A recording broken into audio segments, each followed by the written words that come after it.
Now that we have learned about the ABCs of behavior, we can use this information as clues as we are behavior detectives. Let's practice. I'm going to read a scenario and you will be looking for clues. What happened before the behavior or the antecedent?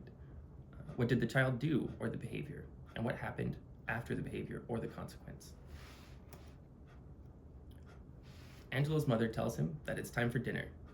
She begins to guide him to sit in his chair. He falls on the floor, begins kicking and screaming, and shouts, "No." His mother tells him, "Stop," and tries to pick him up. He kicks her, and she sends him to his room. Let's examine the situation. What happened before the behavior? What does that behavior tell you? Yes, his mother asked him to come to the dinner table. The behavior is his reaction to his mother asking him to come to the dinner table. Now let's look at what Angelo did when his mother asked him to come to the table and guided him to the chair. What did he do? He had a major tantrum. He was kicking and screaming. That let us know that the request to come to the table was met with major resistance. Now let's look at what happened after his behavior. What did Angelo eventually get? He didn't have to go to the table to eat. Did he get his needs met?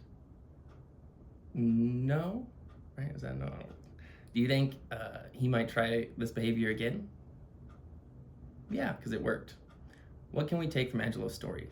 What might be the meaning of Angelo's behavior? What is he trying to tell his mother?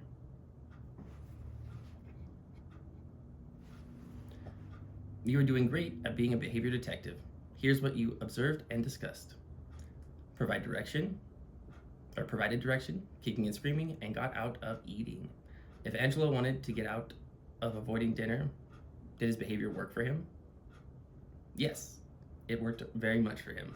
Once you understand the meaning of the child's behavior, like we just worked through Angelo's, we can start thinking about what we can do differently.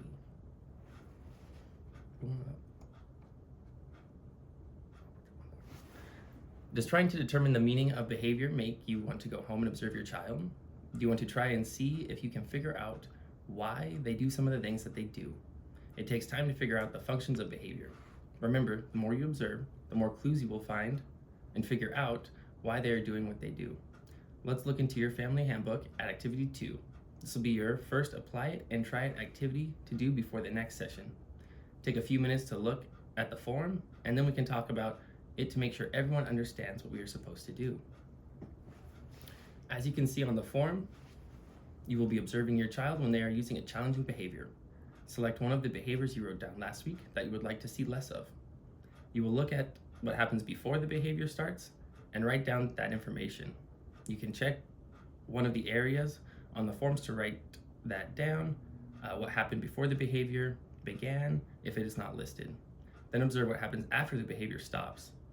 Again, you can check one of the areas on the form or write down what happens after the behavior stops if not listed. You will also try to determine what you think your child is trying to communicate. Remember, there are 2 functions you are looking for: to get or obtain, and to escape or avoid. Using this information might help you begin to look at your child's behavior in a new way. You might notice that by using this process, you'll begin to understand your child's behavior better and think of ways that you can support your child. You will notice that you have several copies of this form so you can practice observing your child on several different occasions. If you guys complete the activity, activity number 2, you can send a picture or send it in with your child to be entered for a chance to win a gift card.